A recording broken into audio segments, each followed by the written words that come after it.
bonjour à tous. Je vous demande la plus grande mansuétude parce que c'est la première fois que j'interviens comme ça dans un domaine comme celui-là. Voilà, j'avais affaire à des jeunes élèves puisque j'étais directeur d'école élémentaire. J'avais affaire à de jeunes élèves mais pas des étudiants comme là aujourd'hui. Donc merci de ne pas m'emporter rigueur.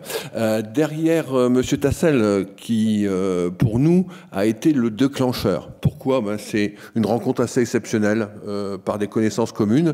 Et comme par hasard, il connaissait très bien la commune de Cormicy puisqu'il était le neveu de l'ancien curé du village. Voilà. Et il passait ses vacances à Cormicy, c'est bien ça.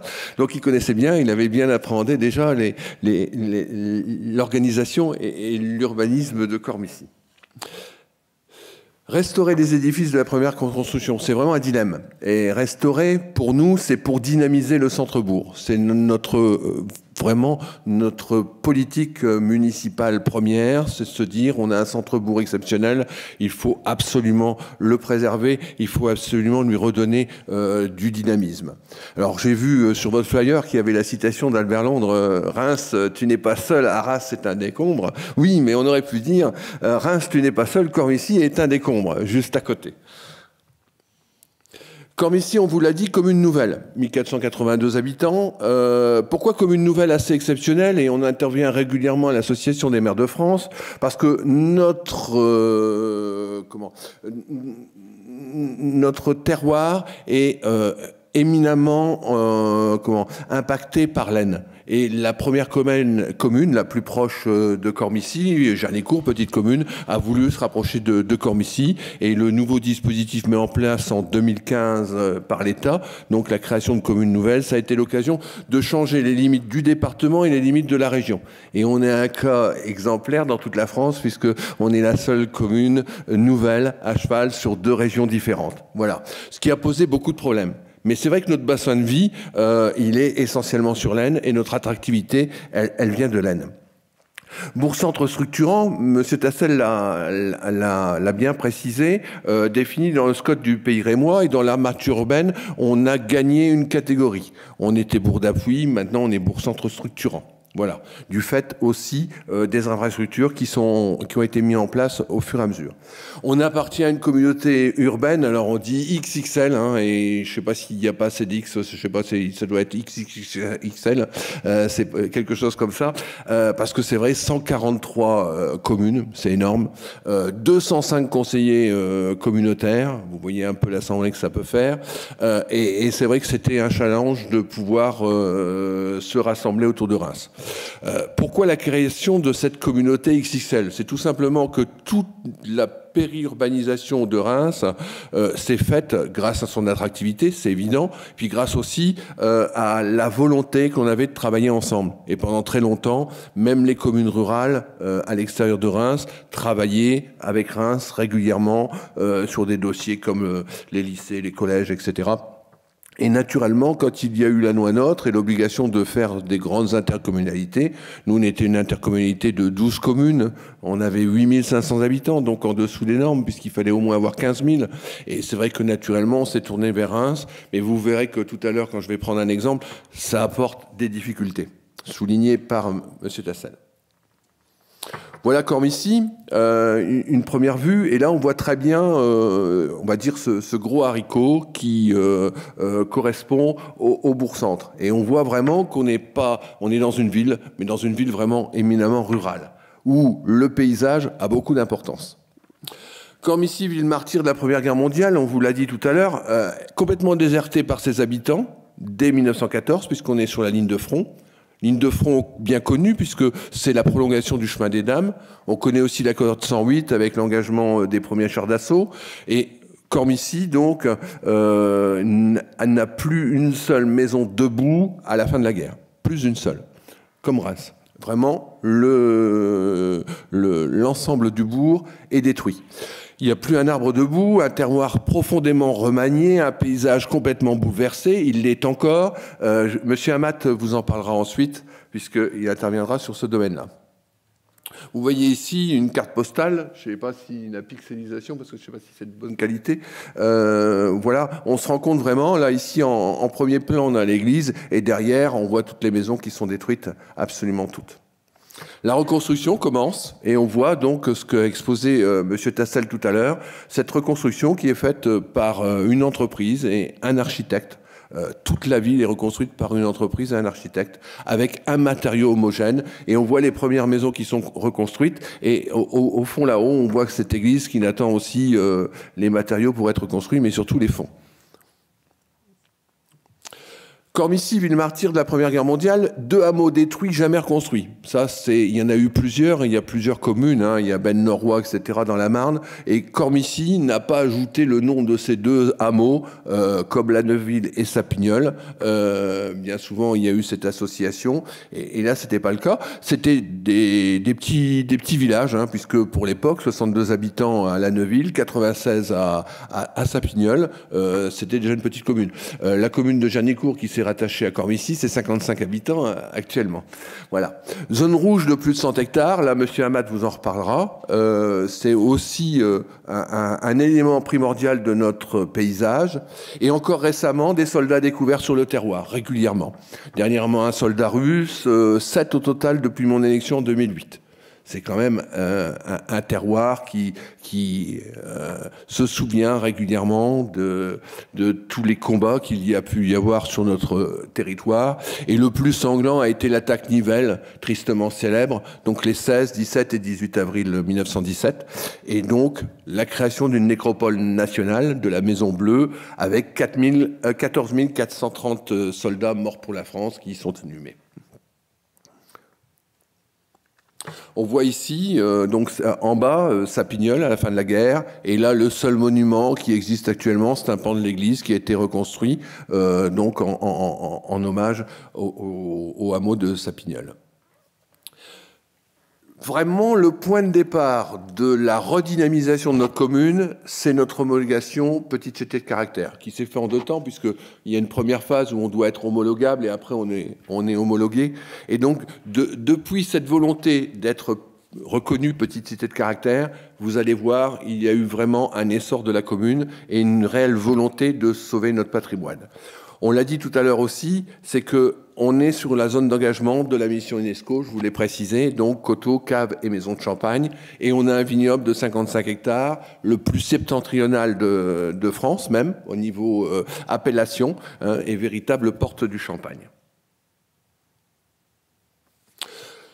Notre église, voilà, qui trône au milieu du village, l'église Saint-Cyr et Sainte-Judith, classée au titre des monuments historiques, et c'est le point de départ de la création de la VAP, en même temps que la révision générale du PLU, puisque nous, Madame Thévenin est dans la salle, donc on a la zone des 500 mètres de protection des monuments historiques.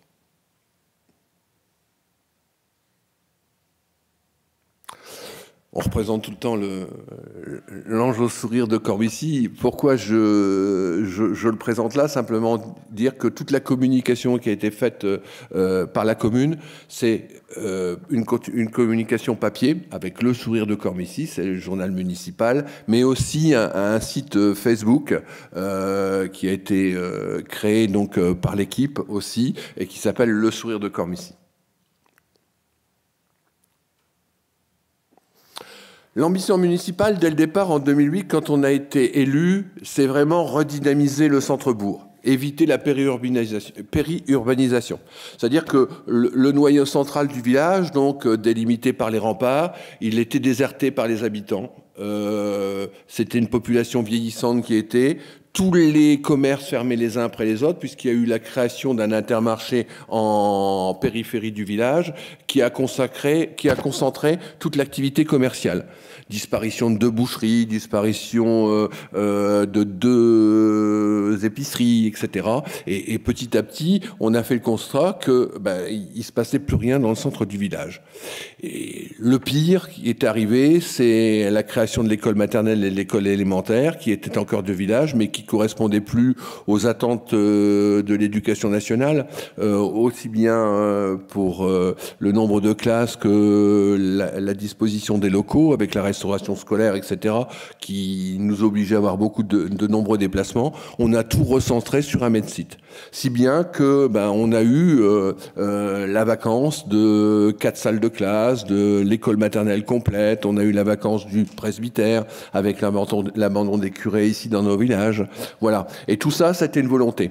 Volonté aussi de développer le tourisme de mémoire, puisque dès notre élection, il y avait le 90e anniversaire du centenaire, donc en 2008. Et à ce moment-là, on avait été sollicité donc par l'État, par le sous-préfet et le préfet du département de la Marne pour les commémorations et pour avoir des animations mémorielles. Développer l'animation culturelle, on l'a dit tout à l'heure, on a beaucoup d'associations. Alors, c'est vrai que le constat qu'on faisait il y a encore 3-4 ans, c'était qu'on avait des associations qui étaient à bout de souffle. Et là, il y a un nouveau dynamisme qui se crée avec un renouvellement de génération dans les associations. Une réaffectation, c'est ce que je viens de vous dire, des locaux en cœur de ville.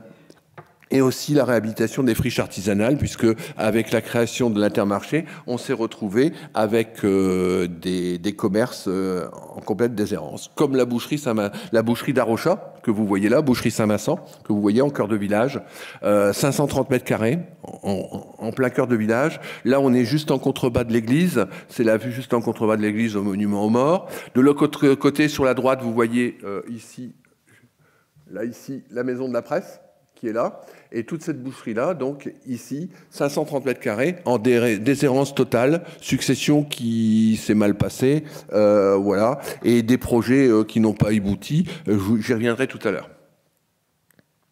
École maternelle devenue pôle petite enfance, donc on récupère des locaux, on se dit il faut remettre de l'activité, et là on a travaillé avec de nombreux partenaires, dont la CAF et le département de la Marne, mais aussi la CAF de l'Aisne et le département de l'Aisne qui a souhaité à ce que l'on dédie quelques places pour les Axonais, puisque on fait partie de leur bassin de vie.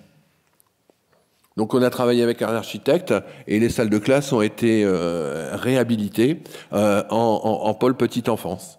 Voilà, là ici c'est l'intérieur de la crèche. Alors une crèche ça c'était un travail que l'on avait fait avec Raphaël Gastebois, le précédent architecte des bâtiments de France. Quand on a commencé à y réfléchir, on était vraiment sur un patrimoine exceptionnel, hein. Je vais revenir sur la photo. Voilà, vous voyez, un patrimoine vraiment exceptionnel où il fallait retrouver une seconde vie à ce bâtiment. C'était pas évident. Voilà. Et on voulait aussi un bâtiment qui soit économe en énergie, parce que le fait aussi de la déshérence des locaux et du changement, c'est parce que ça avait un coût d'exploitation énorme. Donc quand on revient sur cette photo-là, avec l'architecte, donc Alain Moto, et aussi en concertation avec Raphaël Gastebois, l'architecte des bâtiments de France de l'époque, on a créé des boîtes, disons, thermiques, entre guillemets, dans chaque salle de classe, comme ici, une qui a été réaménagée. Vous la voyez ici, à l'intérieur, voilà, pour des économies, avec un chauffage au bois, avec une isolation renforcée, un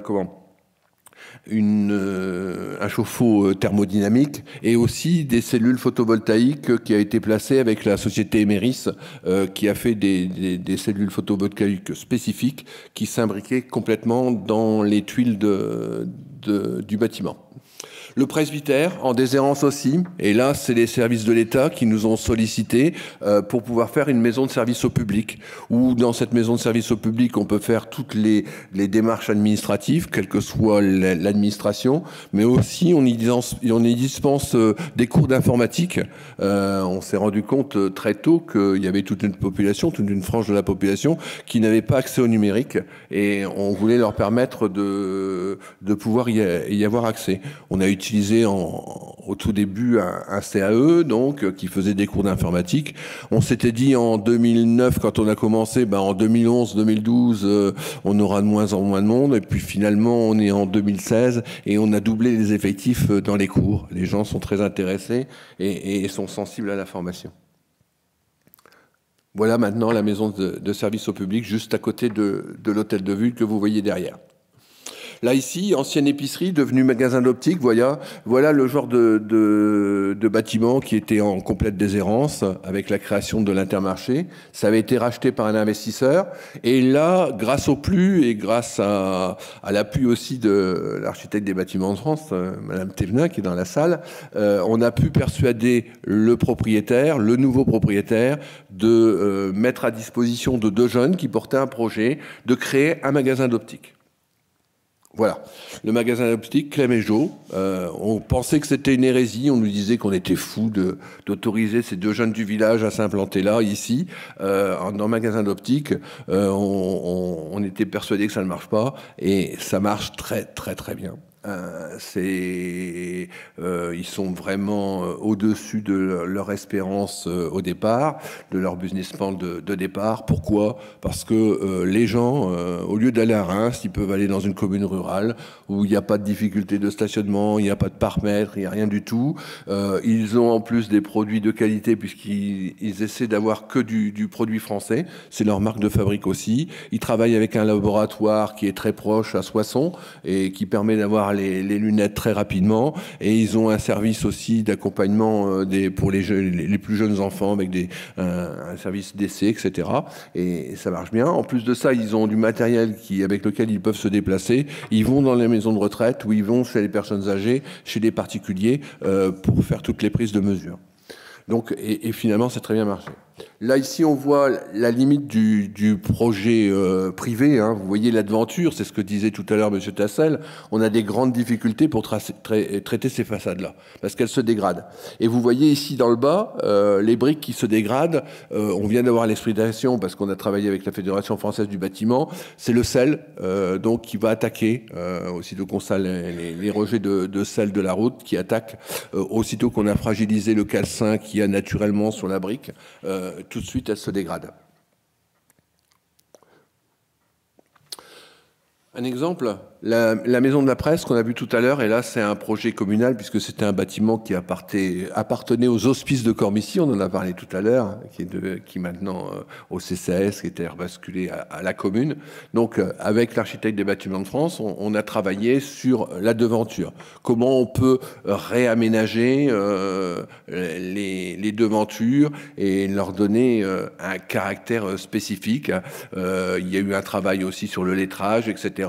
Donc le propriétaire maintenant attend les aides de la commune pour pouvoir se lancer dans les travaux de devanture comme nous l'avons fait ici. C'est du bois plaqué hein, sur la brique.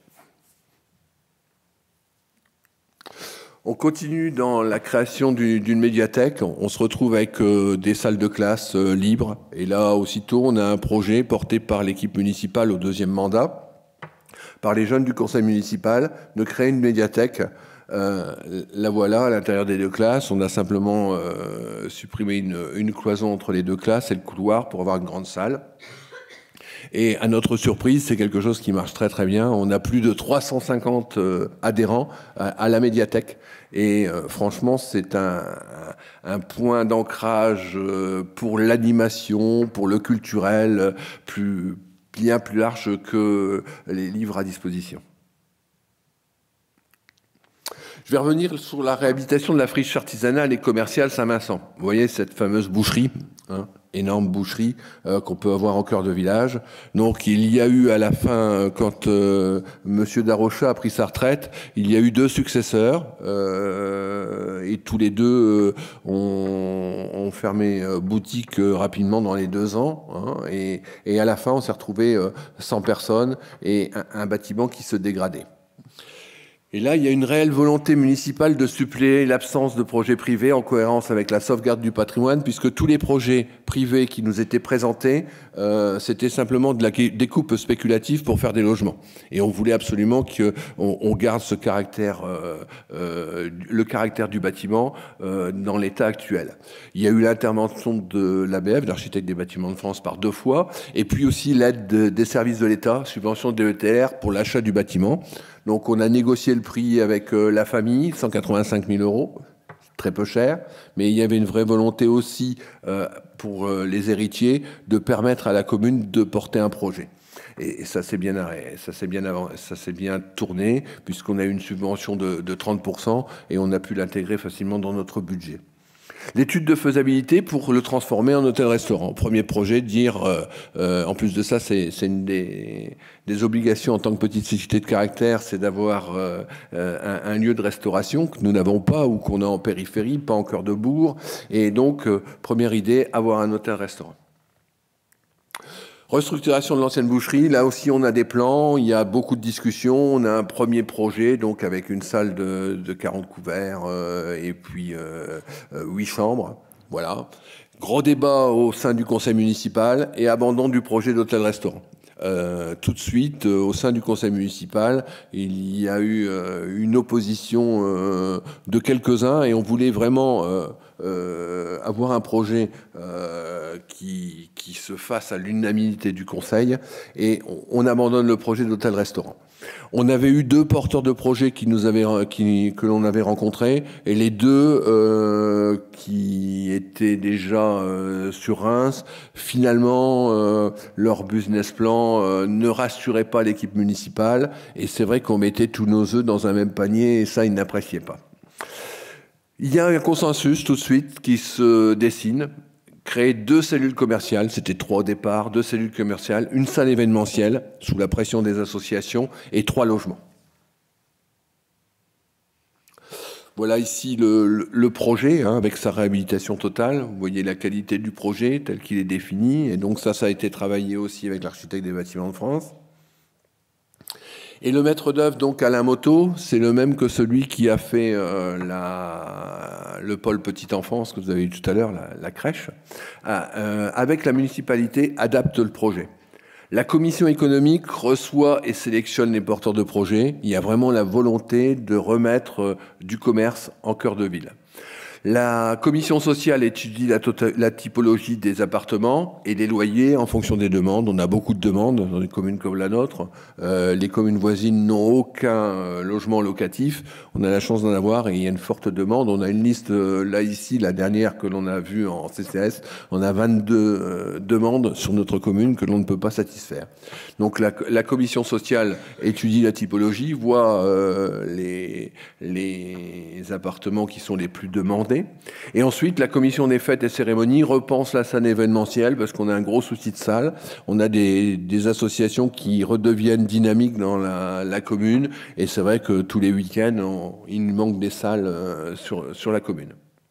Et donc là, on arrive à un projet avec, donc là vous voyez l'étage, avec des logements, un premier logement ici, un second ici, un troisième là ici, avec des surfaces qui vont de, je ne sais pas si c'est lisible là, moi j'arrive pas à le lire, de 59 mètres, 62 mètres, 59 mètres carrés, et puis le dernier 42, voilà. Et puis un espace événementiel de 56 mètres carrés après, que l'on va agrandir au fur et à mesure du projet. Voilà. Là, ici, vous voyez le bas, donc, avec un premier espace commercial, un second ici, et qui finalement va être associé avec l'espace de vente que vous voyez là, puisqu'on avait un premier porteur de projet qui voulait avoir un accès ici au caveau. Finalement, il s'est désisté. Et donc, on a agrandi cette surface commerciale, cet espace commercial ici, vraisemblablement pour mettre un restaurateur.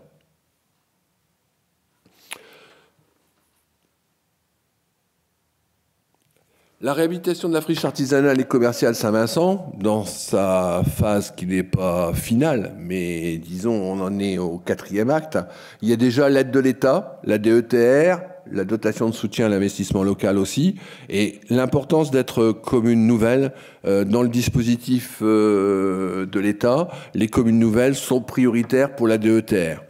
En plus de ça, dans les dispositifs juste en dessous, aide de la région Grand Est, en tant que petite cité de caractère, la labellisation est importante, on est aussi prioritaire, et l'aide du département aussi, uniquement pour la salle événementielle, en tant que petite cité de caractère, en tant que zone d'engagement de la mission de l'UNESCO aussi, ils y sont très attentifs. Ensuite, On a la Fondation du patrimoine, puisqu'on a lancé un mécénat de particuliers, mais aussi d'entreprises, puisqu'on a beaucoup de demandes, nous, de location de salles pour des formations, pour des conseils d'administration, etc.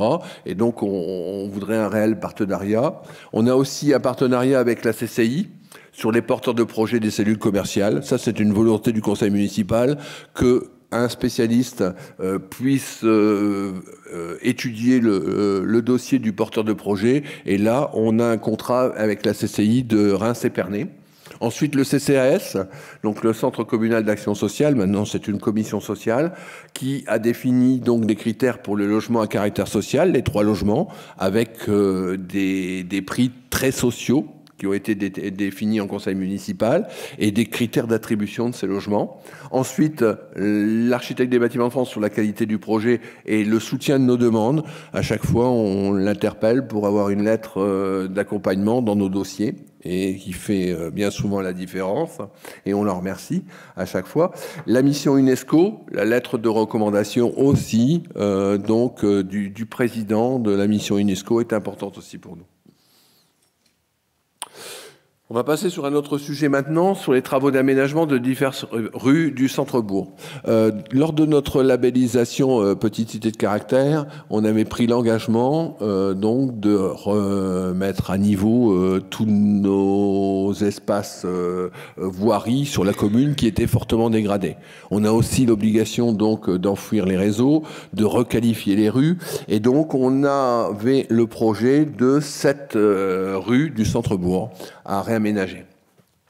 Comme le disait tout à l'heure Monsieur Tassel, ça a été le projet de la commune avec la communauté de communes, mais à cette époque-là, la compétence voirie était exclusivement communale. Et donc, on a dû faire avec le Grand Reims, ce qui a compliqué les choses, et vous allez voir l'évolution du projet, mais c'est une évolution pour moi plutôt intéressante. Donc les intervenants, là, c'était la communauté urbaine du Grand Reims, qui a bien voulu reprendre le maître d'ouvrage que nous avions choisi avant, puisqu'on avait un contrat avec lui, donc avec Creative Ingénierie, Monsieur Laurent Kless, donc l'ingénieur en charge des travaux. Donc on avait passé un marché à bon de commande qui a été repris par le Grand Reims, et comme ça on a pu avoir une continuité du projet. Et l'agence de paysage Hervé Leroy, c'était Monsieur Tassel qui nous l'avait présenté, dans le cadre de la VAC, c'est lui qui avait fait toute la partie paysage. La mission de maîtrise d'œuvre pour la réalisation des travaux de voirie, elle commence déjà dans le prolongement des petites cités de caractère. C'est-à-dire qu'il était évident pour nous que c'était mettre en valeur notre commune. En 2018, donc, il y a une première programmation des rues du Général Leclerc, donc il y en a 5, et 2 autres en 2019. Et une seconde tranche, donc, là, ici, c'est qu'un seul appel d'offres, sur 2018 et 2019, et une seconde tranche dont le planning reste à définir, mais grosso modo, ça débutera en 2020. C'est toute le mail de la commune, de ce qu'on appelle les remparts du Midi et remparts du Nord, avec l'aménagement d'une promenade piétonne. Voilà, donc là, ici, on a les remparts. Ici, c'est l'espèce de gros haricot que vous voyez à chaque fois, qui correspond à la mode féodale. Et voici toutes les voiries qui vont être faites là en 2018. Après, de l'autre côté de la rue principale, il y aura les autres voiries en 2019. Les éléments de programme et en jeu. Pour nous, c'est requalifier et aménager des rues-jardins. Dans notre réflexion, quand on commençait à revoir l'urbanisation et surtout les aménagements du centre-bourg, les déplacements dans le centre-bourg, pour nous, c'était une volonté de se dire qu'on a quand même une spécificité, et il y a eu déjà des essais, des tentatives. On a eu un chantier école, rue du Mont-d'Or, où on a fait des rues-jardins avec trottoirs jardinés. Et ça a très bien été perçu par la population. Il y a eu même la création, grâce à cet a priori de faire des rues-jardins, la création d'un comité d'embellissement. Et là maintenant, actuellement, ils sont 8 ou 9 à travailler sur l'embellissement de la commune. On est une commune, une fleur. Il y avait un comité de fleurissement. Ce comité de fleurissement s'est transformé en comité d'embellissement, à ma grande satisfaction, puisque c'était pas la course au géranium, comme dans toutes les communes de France. Un enjeu paysager, il va de soi, une recherche qualitative, pardon, une valorisation du patrimoine. Ça, c'était l'enjeu. On voulait donner un écrin à ce patrimoine. Vous l'avez vu, les photos qui ont été présentées par Monsieur Tassel, avec toutes ces maisons remarquables que l'on a sur la commune. On voulait leur donner vraiment un écrin et améliorer le confort des piétons. On s'est dit que le centre-ville, il fallait lui redonner la place aux piétons et que ce ne soit pas tout véhicule. Bon, vous connaissez ça aussi à Paris, je sais, on entend un peu la polémique, mais là, elle est moins forte et les gens l'acceptent volontiers pour la recherche de l'apaisement de la circulation. Une ville en mouvement. Donc là, ici, je reprends l'argumentaire qui a été donné par notre maître d'œuvre, donc nos maîtres d'œuvre, que ce soit Creative Ingénierie ou Hervé Leroy. Depuis sa création, la ville ne cesse d'évoluer. Elle engage sur ce programme de voirie une nouvelle étape de son développement. On le voit, franchement, c'est permettre le développement du centre-bourg, sa redynamisation, qu'on se réapproprie ce centre qui était en totale déshérence. Les rues structurent et irriguent la ville, on le voit bien. Hein, il y a eu un plan de circulation qui avait été fait par l'équipe de Monsieur Tassel, qu'on a repris. Alors, à l'inverse de ce qu'on voulait, on voulait des rues en sens unique, et finalement ça a été abandonné puisqu'on se retrouvait avec l'obligation de mettre 35 panneaux obligatoires si on faisait des rues en sens unique. Donc on a cherché une autre solution, et je trouve qu'elle est encore plus appropriée.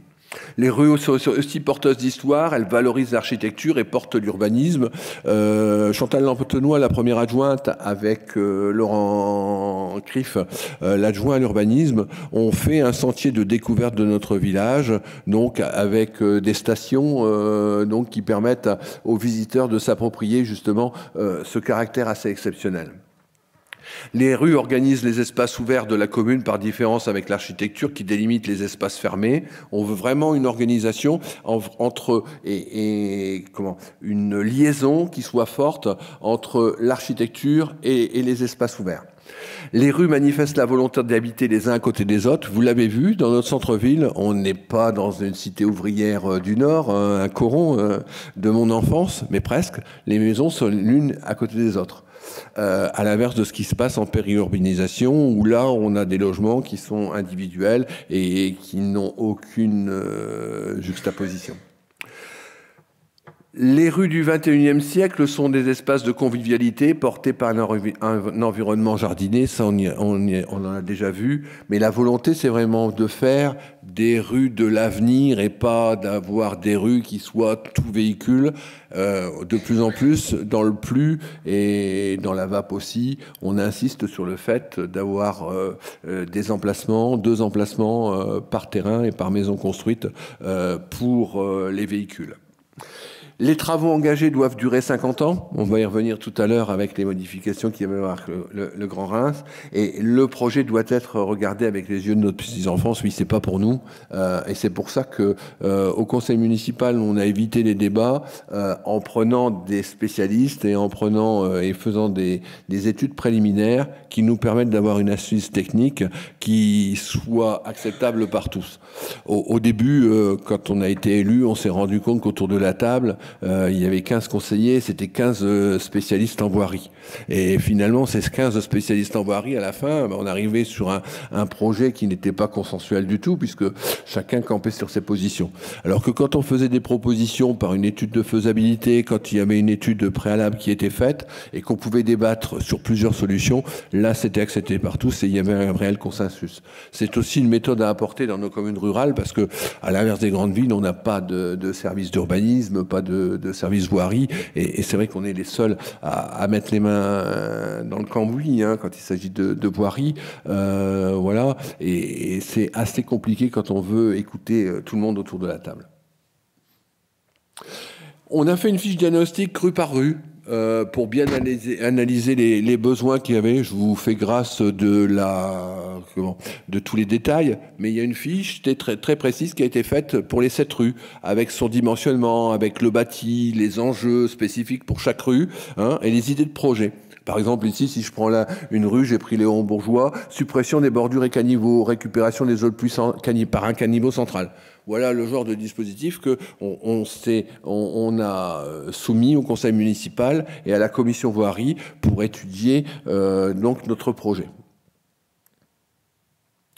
Voilà ici les premières esquisses qui sont faites, qui ont été faites là ici. Et vous voyez mur en briques, 2 rangs de pavés, lignage en briques de parement. Ça, c'est quelque chose qu'on a tout de suite abandonné, mais grâce à l'architecte des bâtiments de France qui nous a dit oh, stop là. Et c'est vrai que quand on y réfléchissait après, elle dit trop de briques, ça va plus avoir aucun sens. C'est vrai que la volonté des maîtres d'œuvre, c'était de rajouter tout le temps de la brique. Et ils prenaient pour exemple ce qui était fait en Belgique. Et c'est vrai qu'on avait des rues en Belgique, des esplanades en Belgique, etc., qui sont faites avec des briques. C'est une spécificité qui peut y avoir chez eux, qui voulaient reproduire chez nous, puisque la labellisation petite cité de caractère, elle venait aussi de cette brique grise et rose. Et finalement, on l'a abandonné parce que ça n'avait aucun sens. Et finalement, le projet était défini par la communauté urbaine du Grand Reims et la commune n'a eu qu'une petite partie du projet à reprendre en compte, c'est les espaces verts. Et donc là, ici, vous voyez, on voit le centre-bourg. Et là, je vais vous donner un exemple sur la rue Léon Bourgeois qu'on a suivi depuis le début. Donc là, ici, vous avez les remparts du Midi, remparts du Nord. Donc ça sera la dernière tranche. Là, ici, vous avez toutes les rues qui vont être faites. Donc ici, celle-là, voilà, tout ce côté-là. Et après, en 2019, on va avoir toute cette partie-là. Voilà, ici. Et là, on a un projet, alors on ne le voit pas dans le détail, un projet complètement remanié par la communauté urbaine. Pourquoi ? Première chose, c'est que pour nous, il n'y avait pas nécessité de refaire les réseaux. L'ADEA, donc la direction de l'eau et de l'assainissement de Reims Métropole, qui est maintenant la direction de l'eau et de l'assainissement du Grand Reims, avait une politique de renouvellement des canalisations qu'on n'avait pas du tout dans nos communes rurales. Et aussitôt qu'il y a des réseaux de plus de 50 ans, quand on refait la rue, on refait aussi les réseaux. Réseau d'eau, réseau d'assainissement. Donc, réseau d'eau, il est refait complètement. Réseau d'assainissement, il y a une étude qui a été faite et donc il y a eu une inspection télévisuelle. On garde notre réseau d'assainissement, mais on refait tout le réseau d'eau. Ce qui change complètement le projet aussi, vous vous doutez bien. Enfouissement total de tous les réseaux électriques et téléphoniques par le SIEM, on y reviendra tout à l'heure, et aussi redimensionnement de toute l'eau pluviale. Nous avions pris, nous, au départ, le maître d'œuvre, donc, s'était appuyé sur des pluies matinales. Et finalement, le Grand Reims demande d'avoir donc les précipitations cinquantennales pour le redimensionnement des eaux pluviales et des caniveaux, ce qui va changer complètement le projet.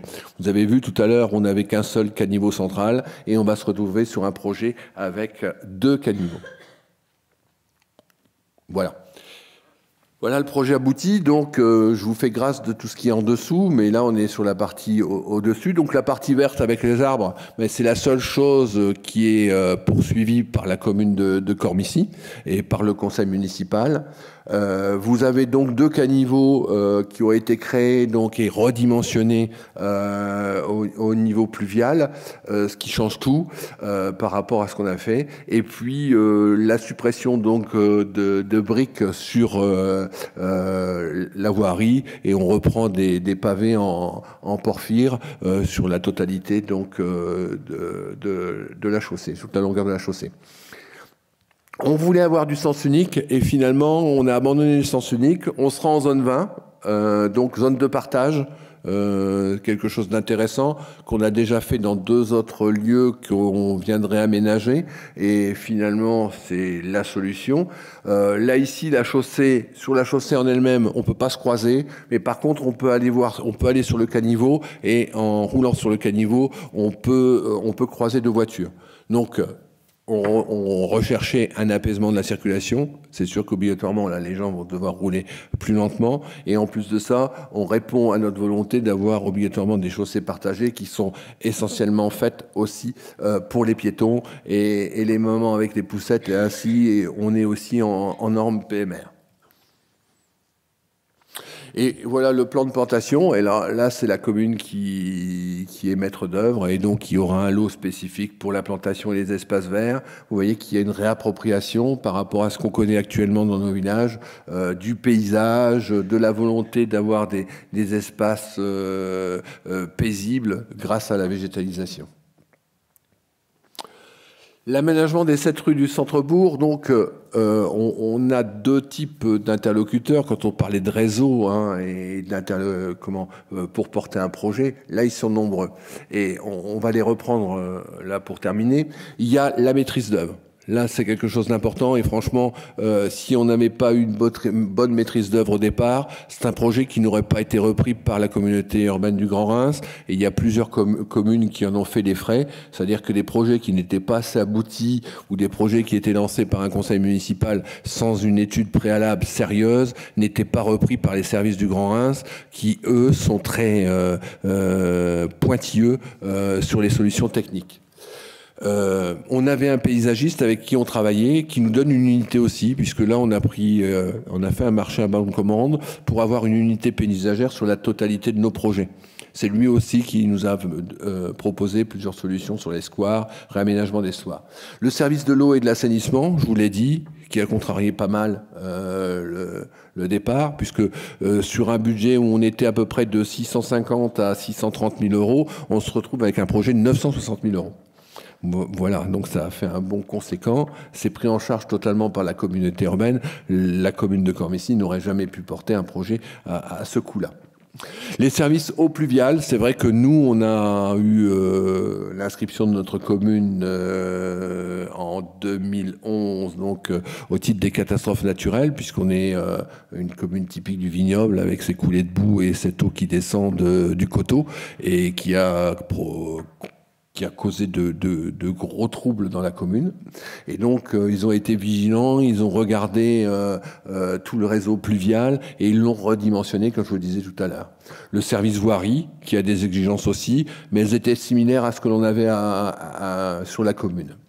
La commission embellissement, alors ça c'est un point d'ancrage important au niveau de la population parce que le projet qui est présenté par Monsieur Hervé Leroy est discuté en commission embellissement et c'est la commission embellissement qui le repropose et qui le présente au conseil municipal. Et ça évite ces polémiques qu'on peut avoir au sein d'un conseil municipal où, comme je vous le disais tout à l'heure, tout le monde est un peu spécialiste. Là, il y a un groupe de travail qui suit les travaux de Hervé Leroy et qui accompagne toutes ces propositions et qui vont même suivre et planter à la fin quand il le faut. Et ensuite, une association donc dans la commune, Cormicy m'a mis son histoire, qui est là pour la sauvegarde du patrimoine. Au départ, ce n'était pas tout à fait ça, et qui nous interpelle sur plusieurs sujets concernant donc notre patrimoine et qui se charge de faire les panneaux explicatifs donc sur les monuments les plus importants. Voilà. Maintenant, ce sont nos financeurs. Et ça, vous vous doutez bien que sur un projet comme celui-là, les financeurs sont importants. Donc, il y a le département de la Marne, il y a la région Grand Est, il y a le SIEM, le syndicat intercommunal d'électricité de la Marne, qui prend en charge presque la totalité, reste à charge à la communauté urbaine 15% des travaux pour l'enfouissement de tous les réseaux et la création de l'éclairage public. L'État, au titre de la DETR aussi, dotation des territoires ruraux. Les petites cités de caractère, ça c'est important pour nous. C'est vrai que c'est le moteur de notre réflexion à chaque fois. Il y a une charte qui a été signée, il y a une charte que l'on doit donc suivre. Il y a M. Mazurier qui est dans la salle, il en est le garant aussi, hein, puisqu'il y a de nouvelles évaluations qui sont faites tous les 6 ans, je crois, c'est ça M. Mazurier, 6 ans, tous les 5 ans, voilà, tous les 5 ans, et on se doit de respecter cette charte qui nous donne le cadre de notre travail aussi et de notre politique d'aménagement. Et puis, je vous l'ai dit à plusieurs fois, l'UNESCO, puisque la mission UNESCO cave, coteaux et paysages, maison, cave et paysage de Champagne, coteaux, pas paysage, coteaux, s'intéresse beaucoup à la commune de Cormicy du fait de sa situation. Autre sujet qui n'a rien à voir à ce que je vous présentais là, parce que c'est d'actualité et ça va faire le lien avec Jean-Paul Amade qui va me suivre, c'est sur les baraques dites Adrian. Voilà. Là, vous voyez la commune de Cormicy à la sortie de la guerre. Vous avez un alignement sur le Maine, donc sur les remparts du Midi, un alignement de baraques Adrian, parce que la vie économique, la vie sociale, etc., a démarré avec la construction de ces baraques provisoires, dites provisoires. Elles ne le sont pas puisque notre centenaire, il est décédé il y a une semaine, mais il y vivait encore dans une baraque Adrian. Pour vous dire qu'elles ont duré, ces baraques Adrian. Et celle-là, ici, juste là, c'est la seule qui reste sur cet alignement-là. Elle est là, elle est unique. Voilà. Et il y en a d'autres dans la commune. Et donc, quand on fait le tour sur la commune, il y en a encore plus de 34. Alors, vous allez dire que je compare tout le temps à la ville de Reims, mais pourquoi d'un seul coup, on s'est penché sur ces baraques Adrian et on vient nous interpeller pour en sauver. Il y en avait beaucoup sur la ville de Reims aussi, et il y a eu un projet donc d'aménagement qui a fait disparaître la dernière baraque Adrian sur Reims. Et à ce moment-là, donc, il y a le journaliste de l'Union qui était sur place et qui commençait à faire un reportage sur la dernière baraque Adrian de Reims. Il y avait une personne qui vient l'interpeller, mais dit vous êtes là à suivre la destruction de la dernière baraque Adrian, mais allez donc à Cormicy, vous allez en voir. Et donc, il y a eu un premier article qui a été fait par le journaliste sur Cormicy, les baraques Adrian. Il y a France 3 qui est venu faire 2 reportages sur les baraques Adrian. Et là, actuellement, on a un projet, donc, avec la Fondation du Patrimoine et puis la Mission Berne, de sauver cette dernière baraque Adrian qui existe encore. Alors, pour vous en montrer, il y en a encore une. Voilà. Voilà l'état d'une autre baraque qu'il y a sur la commune. Alors celle-là, elle n'est pas en cœur de village, on ne l'a pas retenue parce qu'elle est vraiment excentrée. Hein. Elle est dans un petit jardin à l'écart et puis elle n'est pas visible. On y accède de par une petite ruelle. Mais il y a encore, alors dernier recensement, au moins 34 baraques comme celle-là qui ont été réaménagées ou qui existent encore dans leur jus d'origine. Alors, celle-là, elle ressemble à celle qui est sur les remparts du Midi actuellement, puisqu'elle n'est faite que de bois, alors qu'on en a d'autres où il y a l'ossature bois, mais simplement le remplissage, il est fait en briques. Et donc, ces baraques ont duré plus longtemps. Et notre centenaire vivait encore dans une baraque Adrian, tel qu'il était dans son jus au départ. Hein. Il a fait que quelques petits aménagements, simplement une salle de bain. Et il vivait encore confortablement dans ces baraques-là, qui étaient faites pour être provisoires et qu'un siècle après, elles sont encore là. Et elles ont vraiment un caractère social dans Cormicy, puisque les jeunes du village qui n'avaient pas les moyens, puisqu'on est près de Reims, hein, il y a un coût, à un certain moment, qui me paraît exorbitant, du foncier sur Cormicy. Ils ont du mal à acquérir une parcelle et construire, mais ils avaient cette solution d'acquérir une vieille baraque qui retapait petit à petit, qui réaménageait. Il y en a un même qui a trouvé une solution intéressante, c'est qu'il a fait sa maison tout autour il a continué à vivre dans la baraque et il a construit tout autour de la baraque. Voilà, des murs en dur. Et à la fin, il a sorti élément par élément quand il avait terminé toute sa construction. Et ça lui a permis de continuer à vivre sur place, donc de ne pas avoir le loyer, etc., et construire sa maison. Voilà. Bah, écoutez, merci de votre attention, et je serai disponible pour vos questions si vous en avez à la suite.